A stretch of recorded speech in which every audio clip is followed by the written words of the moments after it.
Welcome everyone to Textiles and Tea with the Handweavers Guild of America. I'm Kathy Group. I'm the advertising manager, and I get to be your host today.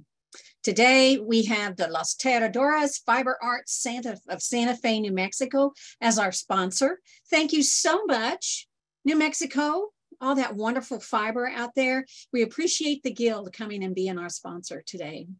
As always, the questions will be at the last 15 minutes of the program. Please put your questions in the Q&A and not in the chat. I can't always see them if they're in the chat.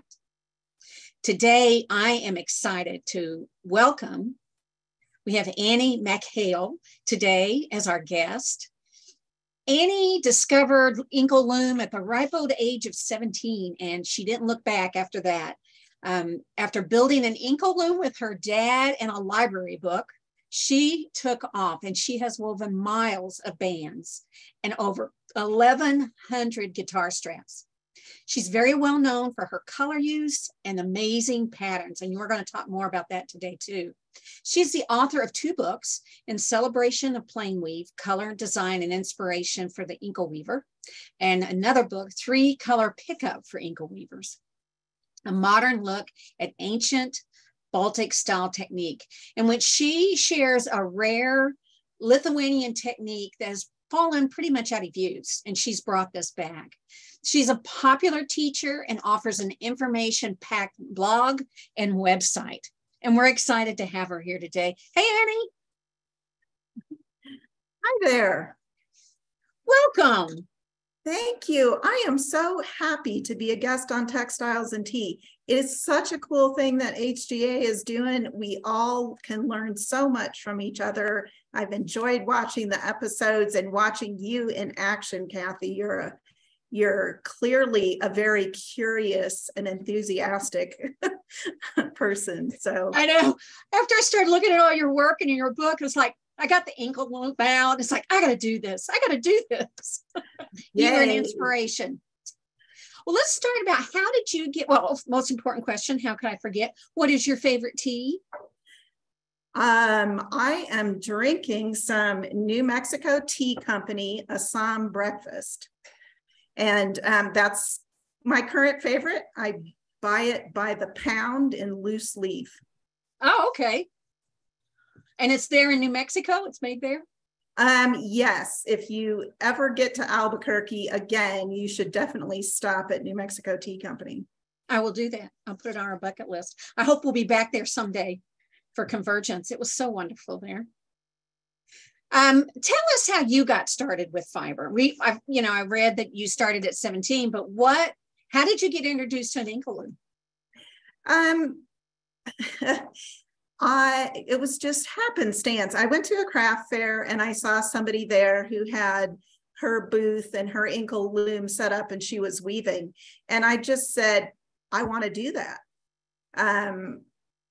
And so I bought a belt from her. I went to the library and got the book that had plans for building the loom, and my dad helped me build it. And the next time she came to town for a craft fair, I showed up with my inkle loom and said, can you show me how to use this? That's great. She did. And I wish she knew what she started. Wouldn't she be amazed at what you went from just a baby beginner to what you're doing today? I think so. Well, we're showing a picture of an inkle loom just in case there's somebody out there that's not really sure what an inkle loom looks like. That's pretty amazing. You put one together from a library book. That's pretty good. Yeah, and I don't still have it, and I'm sorry that I didn't keep it, but it wasn't the best model. This one here is a shaft, and I own 8 of those. Wow. Well, what is the attraction of an inkle loom? I mean, I've played on it, I had fun, but what was the attraction for you, do you think, once you got started?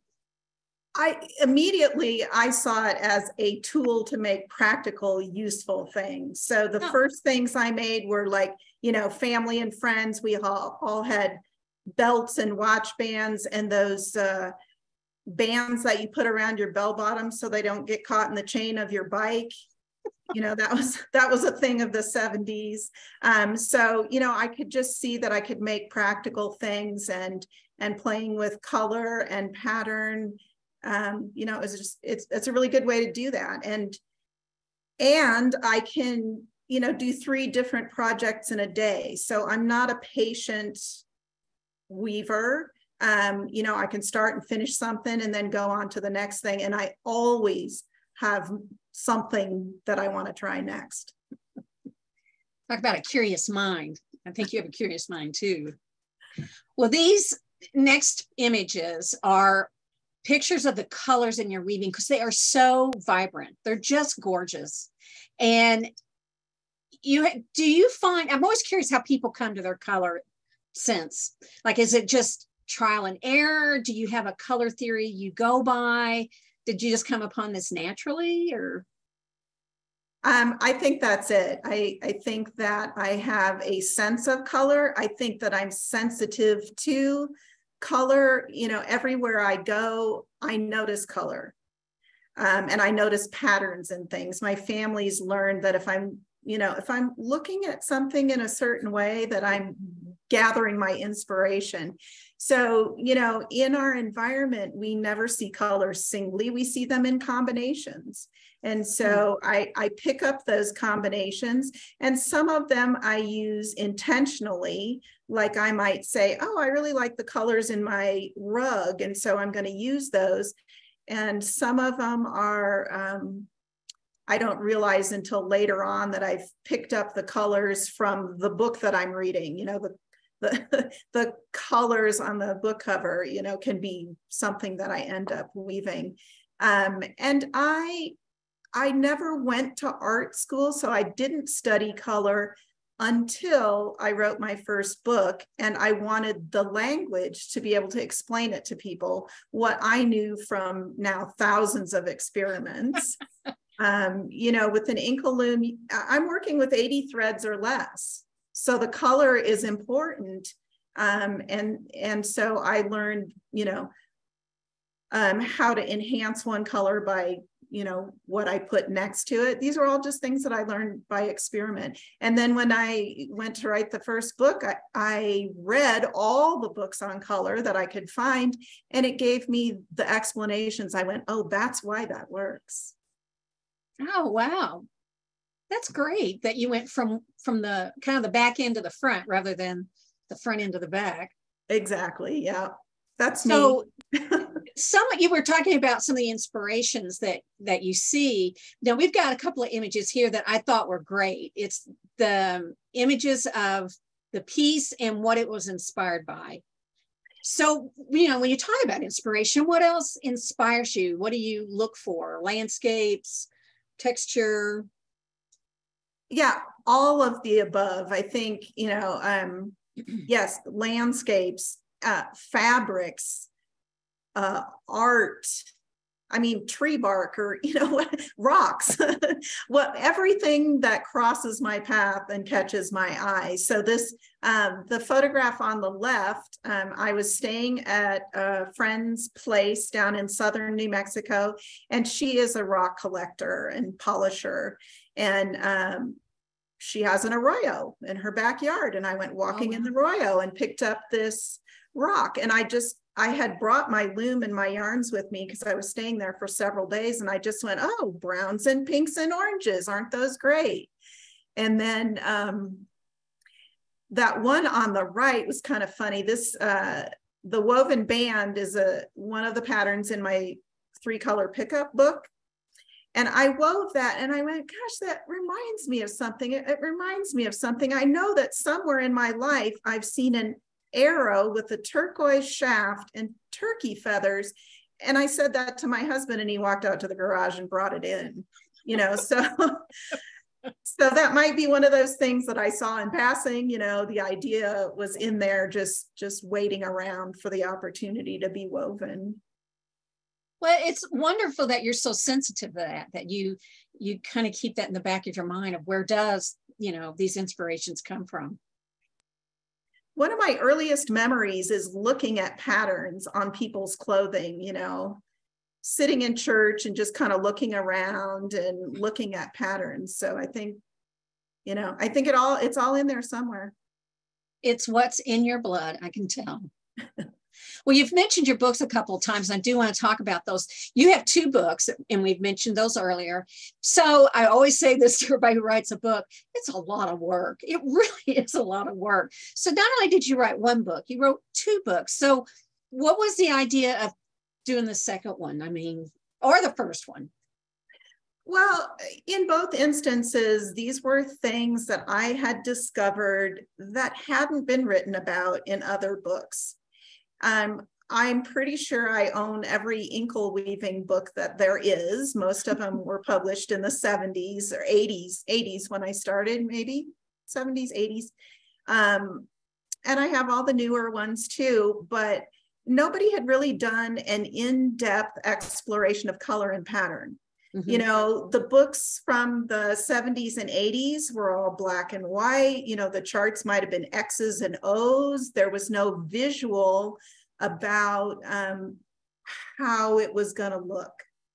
And so I really wanted to give people that. I also wanted to give them a little bit of color theory and talk about how you can use that in a narrow piece. Because, like I said, 80 threads or less, your weft doesn't play in there. So, you can make an impact with color. And I knew that I heard from everybody who saw my work, it's like, oh, you have a great sense of color. So I wanted to talk to people about how to do that. And so there's a little bit of color theory in there. There's a little bit about what the different building blocks are for patterns. How do you get this and how do you get that? How do you combine them into overall a pleasing design? And then the last section of the book is a catalog of 200 patterns. Right. I didn't weave all those. I used the graphic program to illustrate those. I wove some of them. I wove a lot of them, but not all of them. And, there's a catalog of patterns. And then I tell people how to take those and edit it and alter it, change colors, mess with it, make it wider or narrower. So I don't want people to just copy it. I want people to use what I put out there as a springboard, to inspire them and get them going. And then the second book, I did because I saw some photographs in a book about Lithuanian sashes. It's a beautiful, beautiful book. It has thousands of photographs. And I was looking at these couple were a little bit different. Now, a lot of band weavers are familiar with Baltic style pickup, where you have one background color and one pattern color. But this variation allows you to put a third color in there, and any color can be the background and any color can be the pattern, and those can be switched at will. So this was something that I thought other weavers would want to know about. And when I first wrote about it, I didn't have a good way to illustrate that. There was no kind of charting system that I was aware of that worked well with that. So I got lucky for both of these books. I know that's another thing that we were going to talk about, so I'll just roll right into that. The tool that I used to create the graphics is a free online tool that anyone can use. But I was working on the first book when this guy, Jeff Bigot, Frenchman, wrote to me and said, I became interested in inkle weaving and I found your blog and I was inspired. So I've been inkle weaving, and I created this program. That's what he does for a living. He's a programmer. So he wrote this program for illustrating bands. And after looking at it, I said, this is the coolest thing to happen in inkle weaving in decades. And so I asked him if I could use it to illustrate the first book, and he said yes, which was awesome. I had another plan, but that program really made it much easier to do all the illustrations, not just the catalog of patterns, but all the other illustrations as well. And it enabled the second book, because with that program, I could then draw up the pattern charts. So initially I had written a tutorial, but it didn't have pattern charts. So now that I had the method to diagram the pattern charts, it really allowed me to do the second book. And I was just going to update that tutorial, but Jennifer Williams, bless her heart, said, Annie, I think it wants to be a book. So it's a book, and there's a catalog of 100 patterns in that one. Well, we are going to put in the chat the link for that software. So that'll be in the chat if people are looking for that, because yes, everybody needs to know about this program. Right. Because you sent us the link, right? Didn't you send us the information? I did. Okay. All right. So that'll be in the chat. Give us a minute. Mandy will get it in there. And then you can go check it out and use it yourself. And it's free? It's free. That's so generous. Yeah, you can find it on my blog too. There's a link to it. And that's true. Right. I've done a tutorial that's posted on my blog. It takes a while to learn it, but he keeps adding new features to it. And really? The version that he's working on now, you can do card weaving patterns, you can do, balanced weave patterns, you can do all kinds of stuff. Okay, it's raktres.net, right? Yeah. Does that sound right? Yeah. Yay, Mandy. Thank you for putting that up. Speaking of your website, since we're going off here, speaking of your website and your blog, now let me warn everybody, Annie will dispute this. When I've talked to her about it before, she disputed it. But just let me say, she too is very generous. If you go to her blog or her website, there is all kinds of information there that she generously just puts up there for anybody, inkle loom for dummies like me can use that. So if you're interested in doing inkle weaving, go check out her website and her blog, because it's just chock full of information. You're very generous. Don't argue with me, Annie. You're very generous. That's a wonderful thing you do. Thank you, Kathy. You're wonderful. Okay. So what else, and people are asking this already, what else do you want people to know about inkle weaving? I know for me, I'm like, okay, kind of like you started out. It's like, okay, I made this band, now what? But you've really explored where it can go and what it can do, right? So what do you want people to know about inkle weaving? It's quick, it's easy, it's satisfying, it's very practical, and it's cool.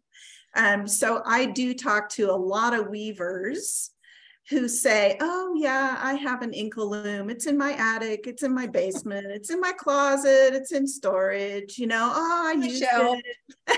Yeah. And it's just, to me, it's so practical. So take a minute and think about how many things you own that have black nylon webbing straps on them. Right, we all have them. They're unavoidable. But what if you could replace those with your own works of art, woven from cotton, that's comfortable to wear and to use? So to me, you know, how do you not use one? I don't know. And for me, inkle weaving, yeah, I think that also it kind of connects me to other weavers across time and space. So band weaving is a very old tradition, which you can find in lots of cultures. Here in New Mexico, there are a lot of Pueblo and Navajo sash weavers. While the equipment that they use might be different, still the sashes that they're weaving have a long continuum looking back. So, you know, it's that neat connection to me, to other weavers, just making the things that we use every day and making them beautiful. Mm-hmm.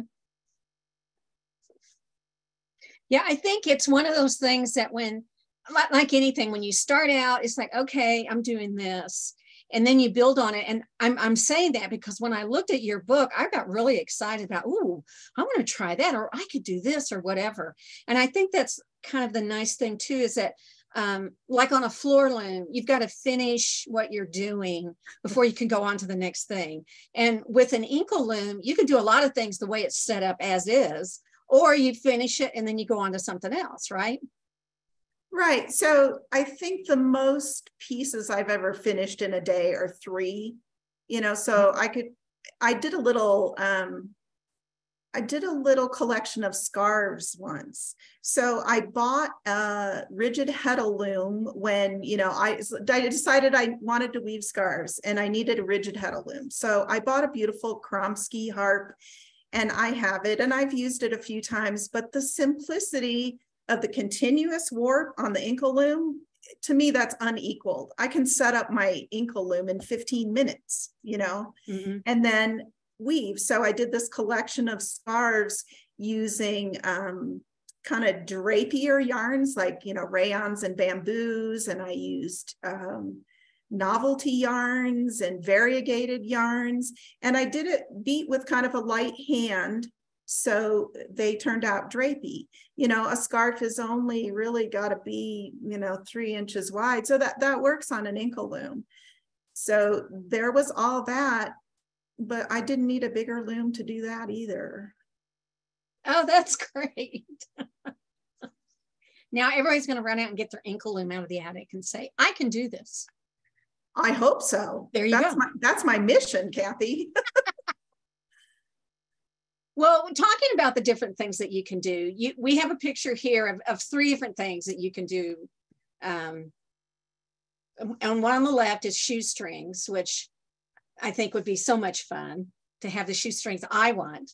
And then we have a guy here with a guitar and using that. And then I thought this was great, is that you take care of us other fiber lovers by, you know, use a strap to be able to carry your spinning wheel around. Well, are you a spinner?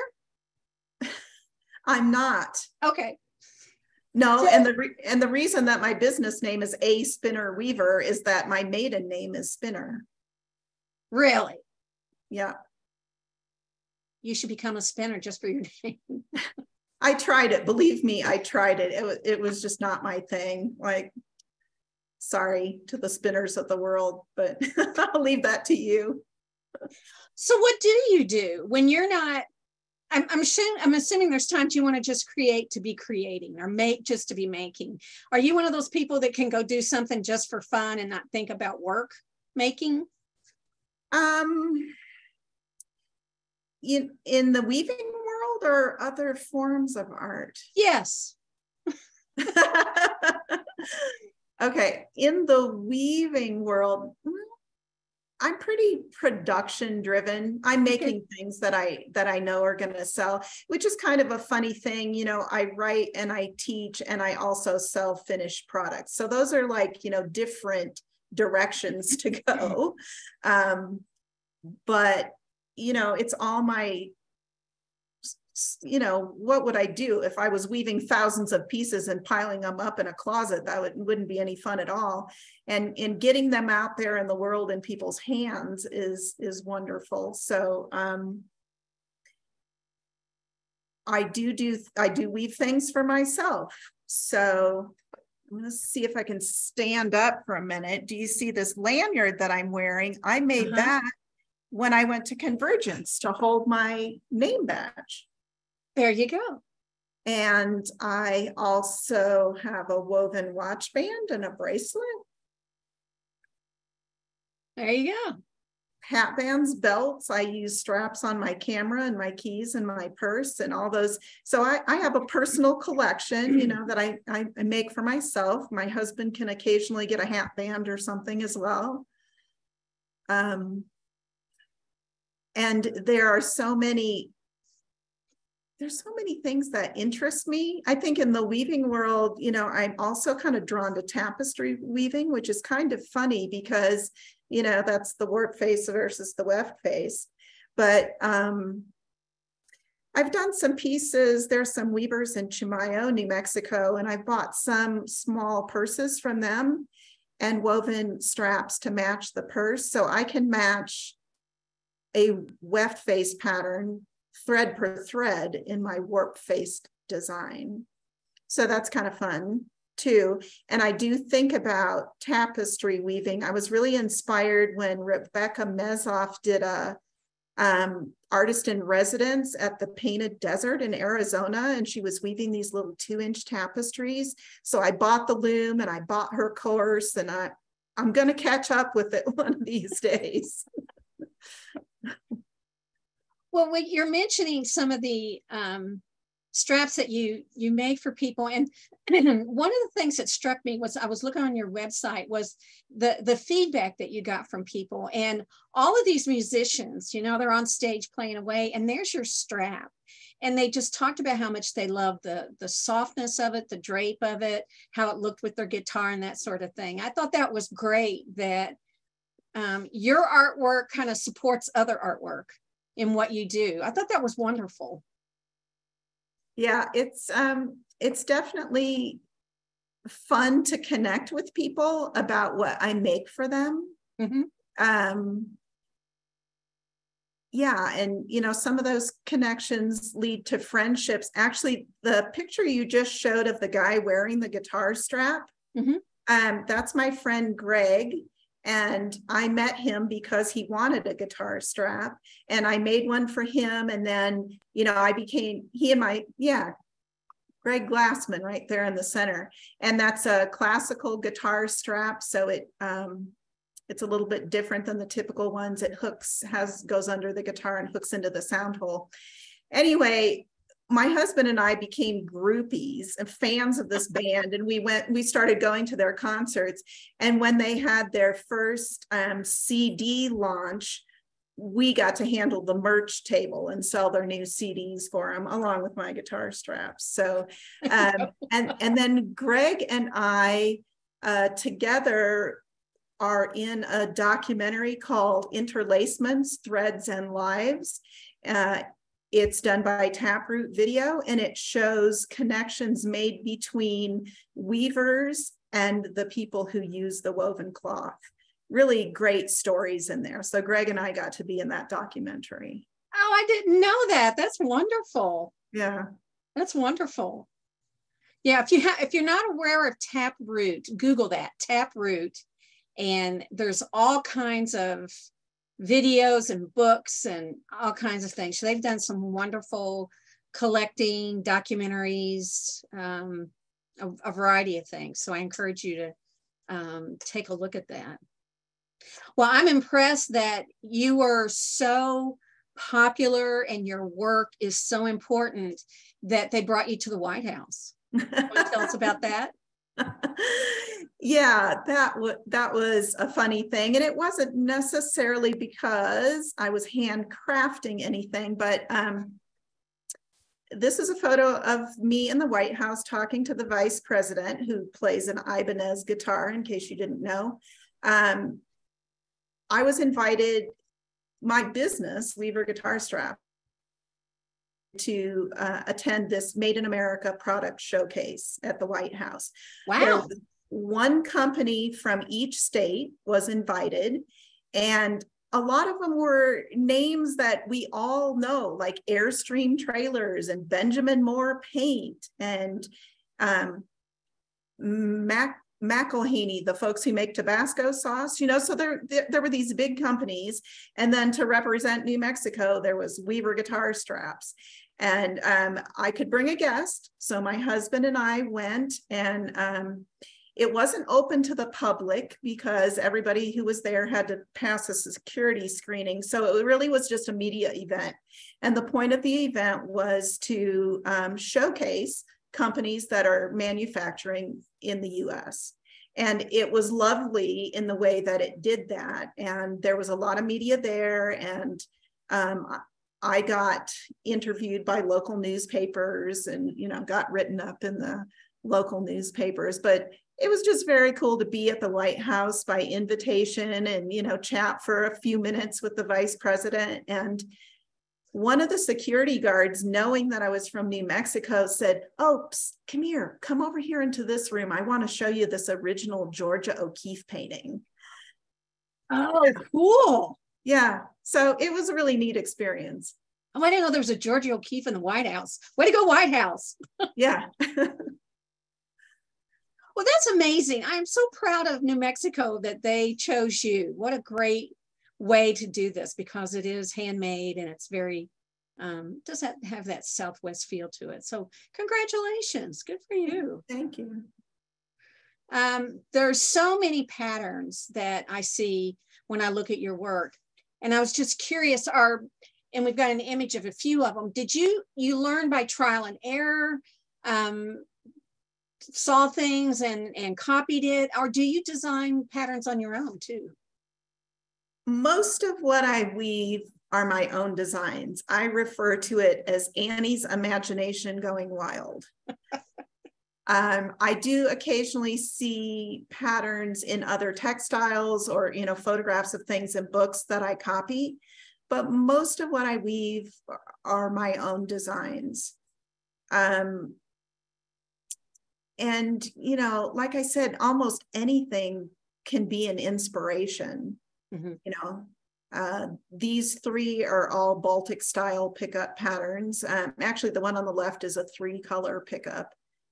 So, yeah, I just never get tired of it. You know, each one is a new experiment, and they're all very exciting for me. And every once in a while, I weave something that I don't like, but then I say, well, that's okay. Somebody else will like it.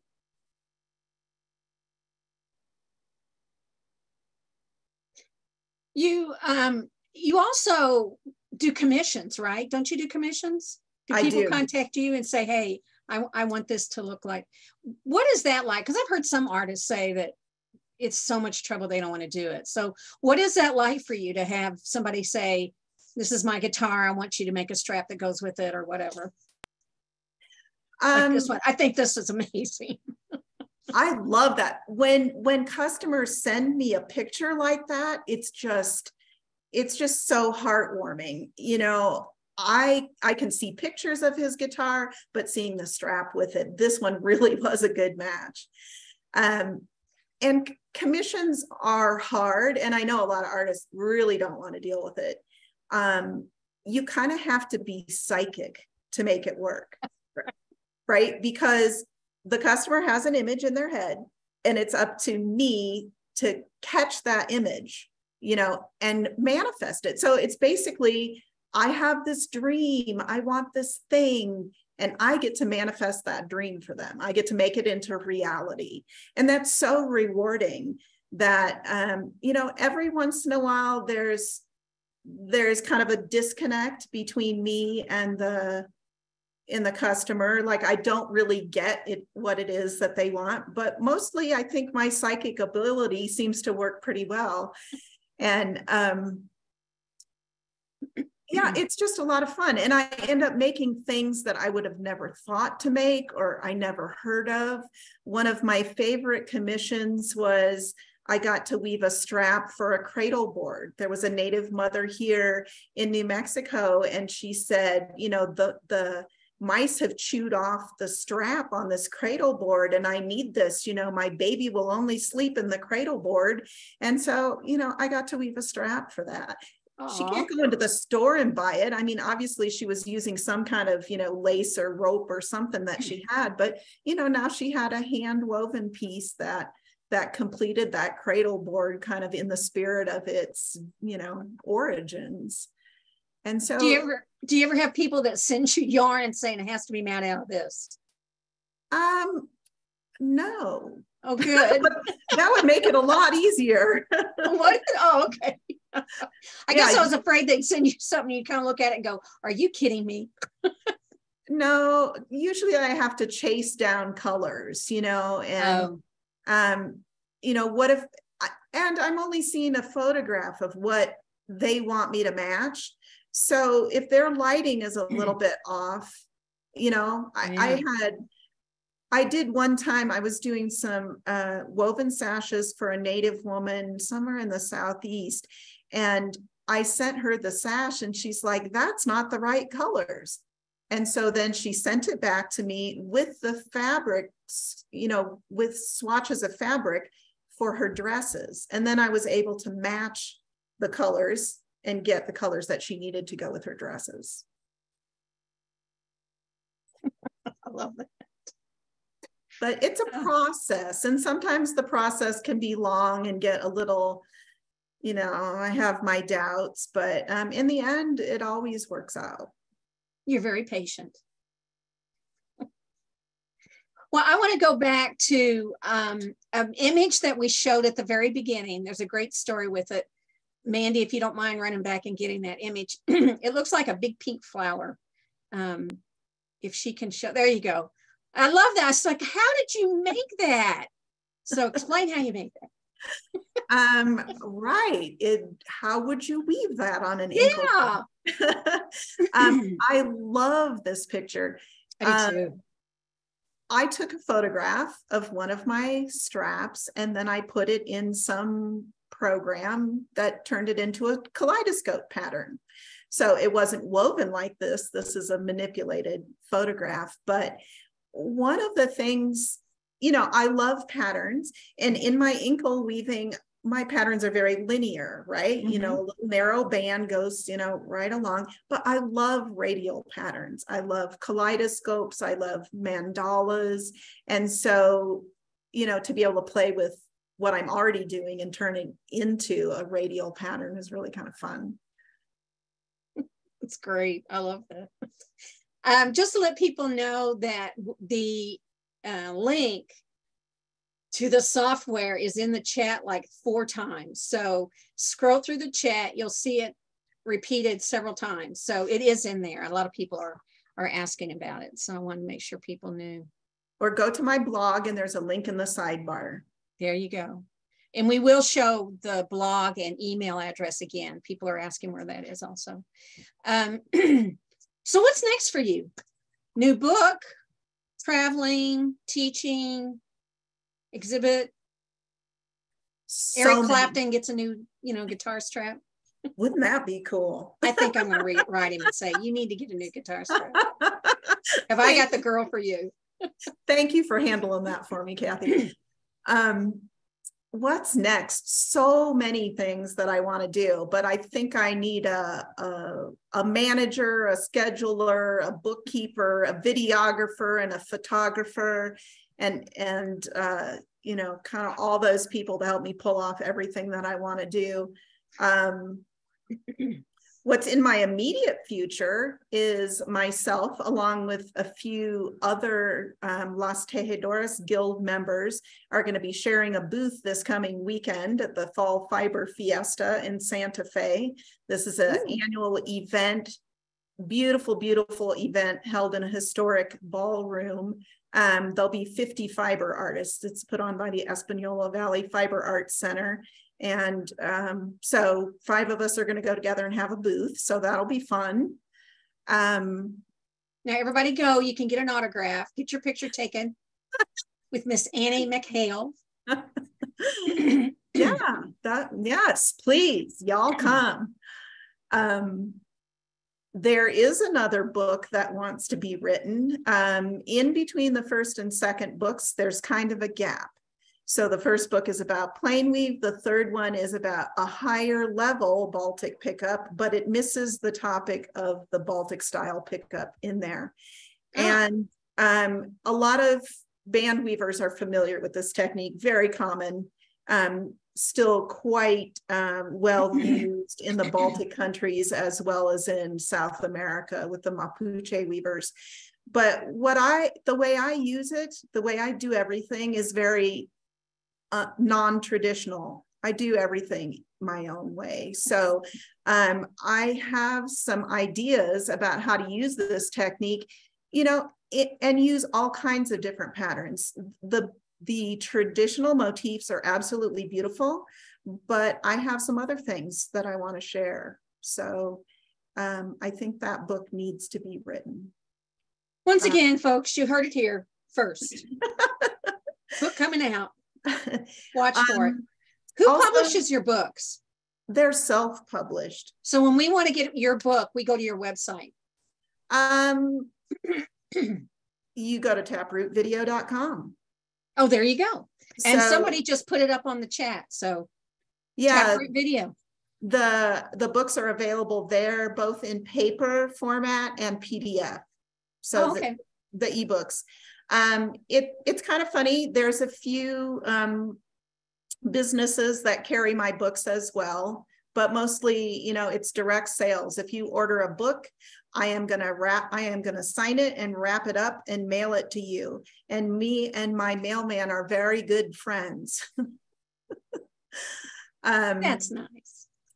Also, what's coming up? I'm going to be teaching next year. I have a few requests to teach and some contracts. So I'll be at the New England Weaver Seminar this coming year, which is something new for me. I've never been there before. I'll be teaching in Tucson and California and, various different places. Now, when is news? It's in July. Okay. 2023. Okay. Yeah, right. I was going to do it, couple years ago, got canceled for COVID or postponed. So yeah. Don't you have a class coming up pretty soon? Coming back around. The next one I have scheduled is in Tucson in February, but I'm always happy to teach out of my home, which is kind of an interesting thing. I have space here. I'm a couple miles off of Interstate 40. So if you all are passing through, schedule a one-on-one session. You're so generous. That's so nice. I've had people do that. I've had somebody from Alabama and somebody from Montana. Yeah, it's kind of interesting. Yeah, it's fun to do that. Then I don't have to pack up my supplies and haul them anywhere. We're working on the dining room table and I can just pop into my color lab and get whatever I need. That's good. I like that. So all you people who are looking for guild classes for your guilds, workshops, here you go. Right. I do. I forgot to say this, when we talked about the things that you can make with an inkle loom. So a lot of weavers get hung up on that. Well, you know, I have an inkle loom, but I made a couple of belts and now I don't know what to do. So on my blog, aspinnerweaver.com, there is a list of over 100 uses for a band, and other weavers help, you know, contribute to that list, but it's a pretty awesome list. And I also have a Zoom program that I give that shows a lot of the things that I've made, and you'll be surprised at some of the things. Oh, that would be a great program. That's awesome. Well, you know what? Let's answer some questions. We got a bunch. Some of them I think you may have already answered, but let's see what we got.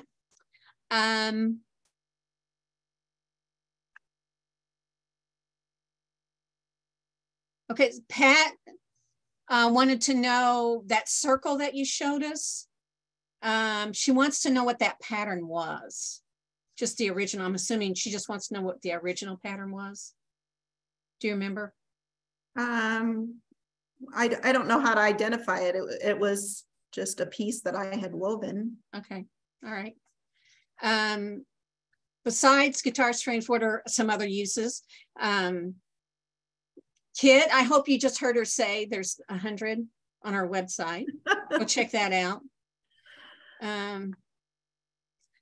Would you give us a reference for the free pattern chart you use? I'm assuming she means the software.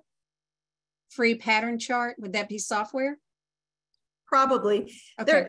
There's also on my blog, there's a resources page, and on that resources page, there's a link to some pattern, like a paper. If you wanted to print out a blank paper, there's one. It was designed by a woman named Misty Wood, but there's a link to that on my blog, and then there's definitely a link to the pattern editor, which I think is the best way ever. You know, that tool changed my life. It changed how I used to always design spontaneously. So I'd sit down at my loom and put some, you know, strings on there, and, you know, I was designing as I was warping the loom. But now that I can preview my pattern ahead of time, I do that often, and it's super helpful for commissions because I can show the customer what I'm thinking. I can show them the design without having to weave it first. There you go. Again, on our website, I told you, did I not tell you she's generous? Lots of good stuff's on that website. Marge Cole, hello, Margaret Cole. The patterns in your book for inkle looms, are they applicable to other types of loom for weaving narrow bands, such as a tape loom? Yes. Okay. So they are warp faced patterns. So you could do them on a backstrap loom. You could do them on a tape loom. You could do them on a floor loom, as long as you're, you know, packing your warps together. So you're creating a warp face band. The equipment is not important. Again, somebody's asking about the blog and website. That is going to be at the end. And also people are putting it into the chat. I've seen that pop up a couple of times. Sharon Deal wants to know, you travel, right? She wants to know, do you do classes, say the guild meeting? And you do, right? I do, yeah. Okay. I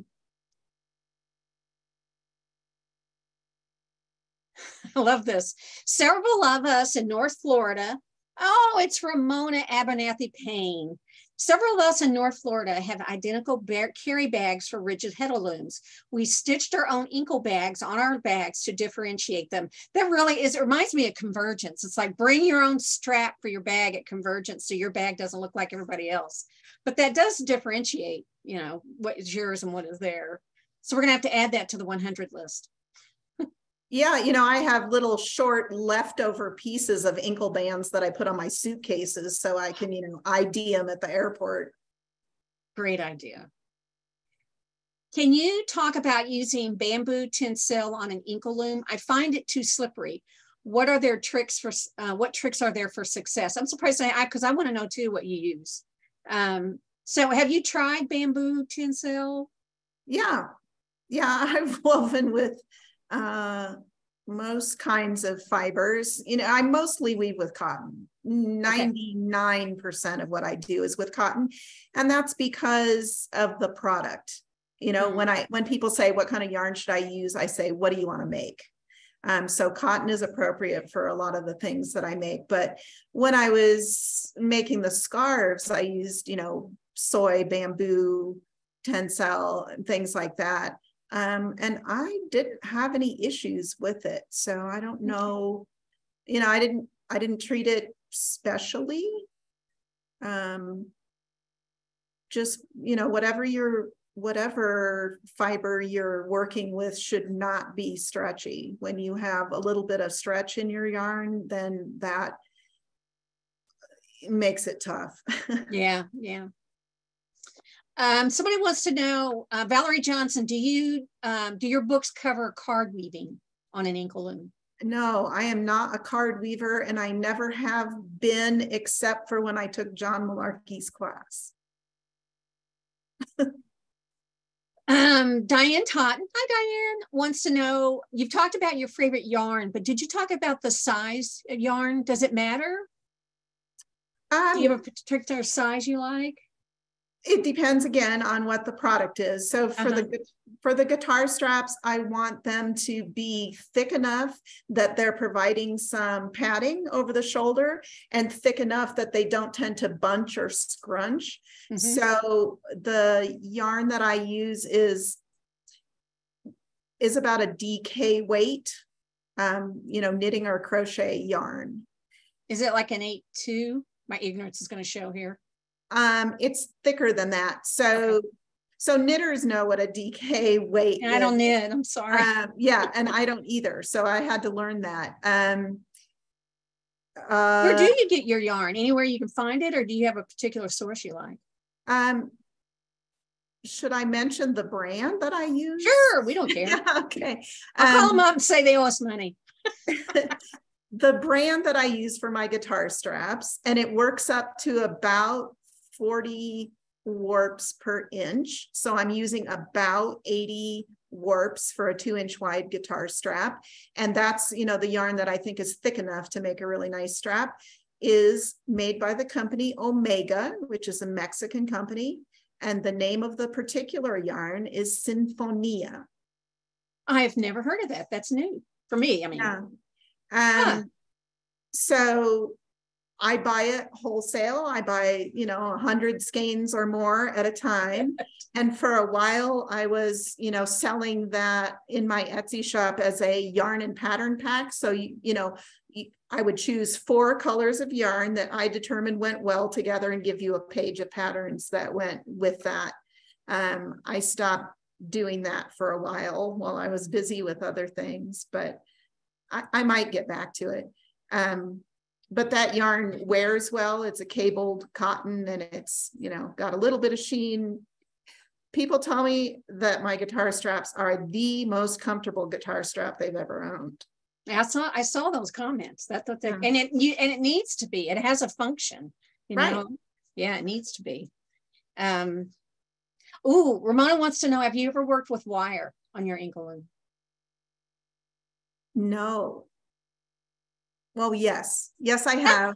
Yes, I have. I dabbled with that a little bit, and that was probably after a Robin Spady workshop at a conference, because she's done some wire work on ankle looms, and I think I tried it a little bit, but yeah, never really went with it. Well, somebody was saying that the 3-2 is close to what you're using, and then there's somebody else here that says they use it. Correct. Yeah, the 3-2 pearl cottons are close to that same weight. Carol Ventura said she uses that yarn, the Sinfonia. Of course you do, Carol. Carol knows everything. Yeah, and I talk about it a lot, so I think a lot of people have picked it up from me. And when I teach workshops and I'm providing the yarn, that's the yarn that I use. And it's both warp and weft? Somebody's asking that. Yeah, I use the same thing for warp and weft. That's a good question, Kathy. People are already saying they want you to come to a workshop. Now they should go to your website, right? The blog. Go to the blog. Yeah, right. So I think of them as two different things. So I have a website for Weaver guitar straps, and that's, that's so guitar strap customers can see a gallery, and purchase. But my blog is for weavers. And that's where you'll find the resources and the free patterns and the links to the pattern editor. And my email address is readily displayed in the sidebar. And that's how you can contact me. Okay. Oh my gosh, there's so many questions. I wish we could get to them all. We cannot.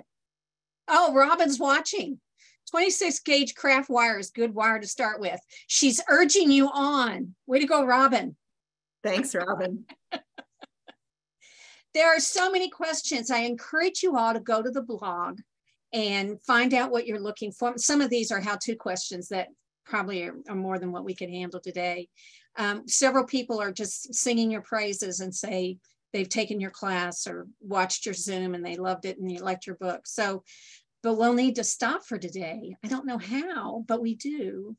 Again, if you're interested in learning more about Annie and what she does, her guitar straps, and as you can see right here, there's two.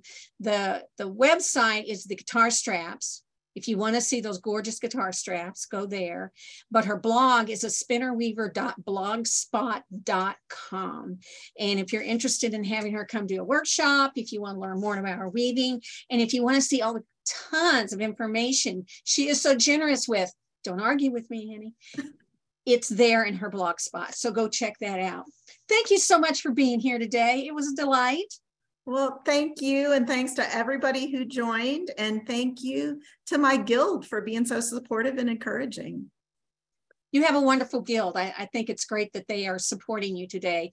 And that guild is, and I know I'm going to pronounce it badly, the guild today is Los Tejedores Fiber Art of Santa Fe, New Mexico. I'm so sorry. I'm terrible at that. But they are the ones who sponsored you today. And thank you so much for being the sponsor. So if your guild, and I'll try to learn how to pronounce that name, or your company or you would like to be a sponsor, we encourage you to do that. The sponsorships, that there's their logo, and they're coming up on their 50th year, 50 years. Wow. Congratulations. If you, the money that we get from the donations and the sponsorships, that's what support these programs like Spinning and Weaving Week and Careers in Textiles and the Guild Retreat. So we appreciate when you all are donating money that way. It all goes into the Fiber Trust and keeps these programs going. So thank you so much to all of our donors. And speaking of donors, if you would like to join in the fun of trying to come up with 100 donations by November the 29th, for our 100th episode. I cannot believe it'll be 100 episodes. And that's November the 29th. Again, go to our website and go to weavespindye.org and you can donate to the Fiber Trust, and we'll see if we can get to 100 by then. We're going to have some change next week. I'm not going to be here next week. I don't know if I can do that or not. It's my baby, but it's going to be in good hands. And Cameron Taylor Brown is going to be your interviewer next week, and she's going to take over. I made her promise not to do a better job than I do. See, I'm so selfless, aren't I? Anyway, and she is going to interview Annie Toole, who is wonderful.